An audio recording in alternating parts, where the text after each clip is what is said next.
ज्ञानवापी मंदिर, जिसे कभी कभी स्वयंभू मंदिर भी कहा जाता है, वाराणसी में स्थित एक मस्जिद है। यह मस्जिद काशी विश्वनाथ मंदिर से सटी हुई है। 1669 में औरंगजेब ने प्राचीन मंदिर को तोड़कर यह ज्ञानवापी मस्जिद बनाई थी। ज्ञानवापी एक संस्कृत शब्द है, इसका अर्थ है ज्ञान का कुआं। 1991 से इस मस्जिद को हटाकर मंदिर बनाने की कानूनी लड़ाई चल रही है, पर 2022 में सर्वे होने के बाद ये ज्यादा चर्चों में है। दावा किया जा रहा है कि मस्जिद के वजूखाने में 12 फीट का शिवलिंग प्राप्त हुआ है, जिसे छुपा दिया गया था। आगे बढ़ने से पहले हमें इसका इतिहास जानना बहुत जरूरी है, तो आइए जानते हैं इसकी संपूर्ण कहानी। तो आपको बता दें कि काशी विश्वनाथ मंदिर का निर्माण करीब 2050 साल पहले महाराज विक्रमादित्य ने करवाया था, लेकिन मुगल सम्राट औरंगजेब ने साल 1669 में मंदिर को तोड़वा दिया। दावे में कहा गया है कि मस्जिद का निर्माण मंदिर को तोड़कर उसकी भूमि पर किया गया है, जो कि अब ज्ञानवापी मस्जिद के रूप में जाना जाता है। लेकिन सिर्फ यही नहीं, प्राचीन काल में महाराज विक्रमादित्य द्वारा मंदिर बनवाए जाने के बाद 1194 में मोहम्मद गोरी ने मंदिर को लूटकर उसे तोड़वा दिया था। फिर 1447 में स्थानीय लोगों ने मिलकर मंदिर को फिर से बनवाया, लेकिन जौनपुर के सुर्की सुल्तान महमूद शाह द्वारा दोबारा तोड़ दिया गया।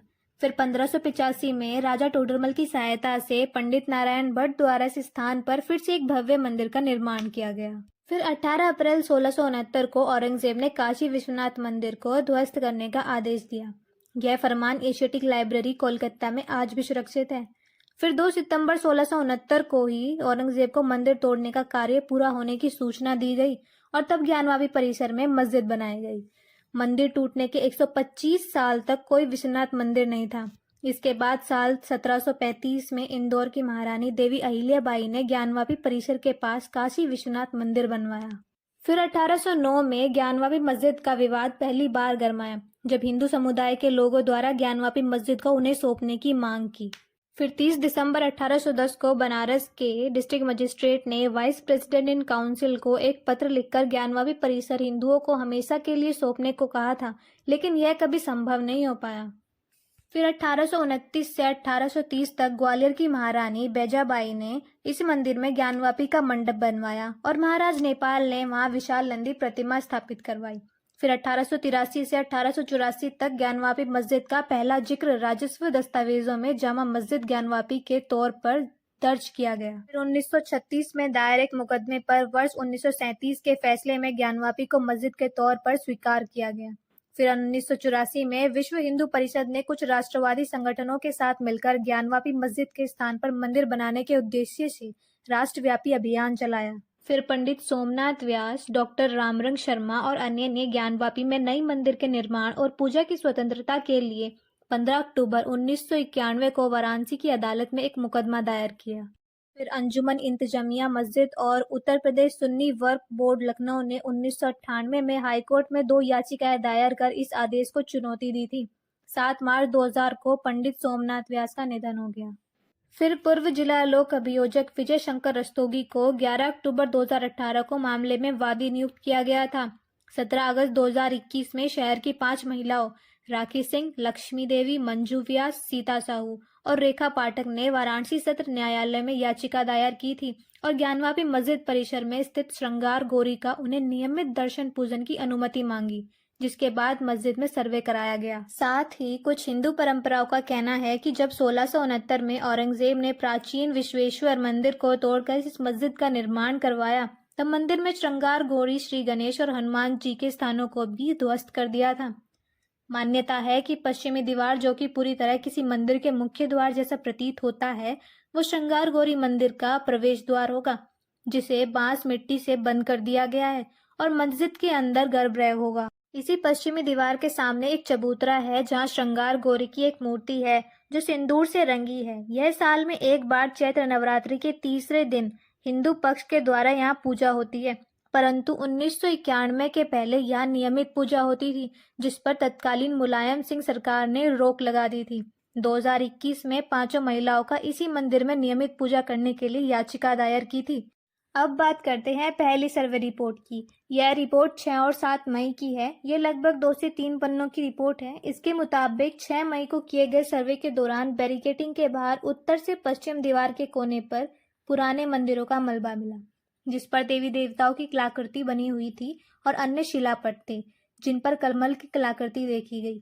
पत्थरों के भीतर की तरफ कुछ कलाकृतियां आकार में स्पष्ट रूप से कमल और अन्य आकृतियां थी। उत्तर पश्चिम के कोने पर गिट्टी सीमेंट से चबूतरे पर नए निर्माण को देखा जा सकता है। उक्त सभी शिक्षा पट और आकृतियों की वीडियोग्राफी कराई गई। उत्तर से पश्चिम की तरफ चलते हुए मध्य शिलापट पर शेषनाग की कलाकृति नागफन जैसी आकृति देखी गई।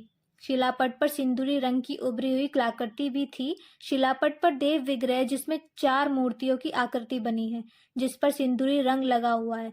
चौथी आकृति जो मूर्ति की तरह प्रतीत होती है, इस पर सिंदूर का मोटा लेप लगा हुआ है। शिलापट भूमि पर काफी लंबे समय से पड़े प्रतीत हो रहे हैं। बैरिकेटिंग के अंदर मस्जिद की पश्चिम दीवार के बीच मलबे का ढेर पड़ा है। ये शिलापट पत्थर भी उन्हीं का हिस्सा नजर आ रहे हैं। इन पर उभरी कुछ कलाकृतियां मस्जिद के पीछे की पश्चिम दीवार पर उभरी कलाकृतियों जैसी दिख रही हैं, परंतु मुस्लिम पक्ष के विरोध के कारण यह सर्वे रुक गया। और अभी फिलहाल ही में दूसरा सर्वे हुआ, जो कि 14 से 16 मई के बीच हुआ, जो मुस्लिम पक्ष के विरोध के बाद हुआ था। यह लगभग 12 से 14 पन्नों की रिपोर्ट है। अजय कुमार मिश्रा की तरह विशाल सिंह की रिपोर्ट में भी मस्जिद परिसर में हिंदू आस्था से जुड़े कई निशान मिलने की बात कही गई है। रिपोर्ट में शिवलिंग बताए जा रहे पत्थर को लेकर भी डिटेल में जानकारी दी गई है। रिपोर्ट में कहा गया है कि वजूखाने में पानी कम करने पर 2.5 फीट का एक गोलाकार आकृति दिखाई दी, जो शिवलिंग जैसा है। गोलाकार आकृति ऊपर से कटा हुआ डिजाइन का अलग सफेद पत्थर है, जिसके बीच आधे इंच से एक छेद है, जिसमें सीख डालने पर 63 सेंटीमीटर गहरा पाया गया। इसे वादी पक्ष ने शिवलिंग बताया तो प्रतिवादी पक्ष ने कहा कि यह फव्वारा है। परंतु जब हिंदू पक्षकारों ने सर्वे के दौरान कथित फव्वारे को चलाकर दिखाने को कहा, तब मस्जिद कमेटी के मुंशी ने फव्वारा चलाने में असमर्थता जताई। फव्वारे पर मस्जिद कमेटी ने गोलमोल जवाब दिया। पहले 20 साल और फिर 12 साल से इसके बंद होने की बात कही गई। कथित फव्वारे में पाइप जाने की कोई जगह नहीं मिली है। रिपोर्ट में तहखाने के अंदर मिले साक्ष्यों का जिक्र करते हुए कहा है कि दरवाजे से सटे लगभग 2 फीट बाद दीवार पर जमीन से लगभग 3 फीट ऊपर पान के पत्ते के आकार की फूल की आकृति बनी थी, जिसकी संख्या 6 थी।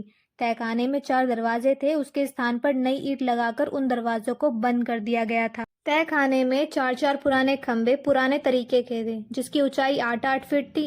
नीचे से ऊपर तक घंटी, कलश, फूल की आकृति पिलर के चारों तरफ बने थे। बीच में 2-2 नए पिलर बनाए गए थे नई ईंट से, जिसकी वीडियोग्राफी कराई गई है। एक खंबे पर पुरातन हिंदी भाषा में 7 लाइनें खुदी हुई, जो पढ़ने योग्य नहीं थी। लगभग 2 फीट की दफ्ती का भगवान का फोटो दरवाजे के बाएं तरफ दीवार के पास जमीन पर पड़ा हुआ था, जो मिट्टी से सना हुआ था। रिपोर्ट में कहा गया है कि एक अन्य तहखाने में पश्चिमी दीवार पर हाथी के सूंड की टूटी हुई कलाकृतियां और दीवार के पत्थरों पर स्वास्तिक और त्रिशूल और पान के चिन्ह और उसकी कलाकृतियां बहुत अधिक भाग में खुदी हुई हैं। इसके साथ ही घंटियां जैसी कलाकृतियां भी खुदी हैं। ये सब कलाकृतियां प्राचीन भारतीय मंदिर शैली के रूप में प्रतीत होती हैं, जो काफी पुरानी है, जिसमें कुछ कलाकृतियां टूट गई हैं। और जिस दिन सर्वे रिपोर्ट दाखिल की गई थी, उसी दिन सुप्रीम कोर्ट में भी सुनवाई हो रही थी और सुप्रीम कोर्ट ने वाराणसी कोर्ट की सुनवाई पर रोक लगा दी थी और सुनवाई 20 मई तक टल गई।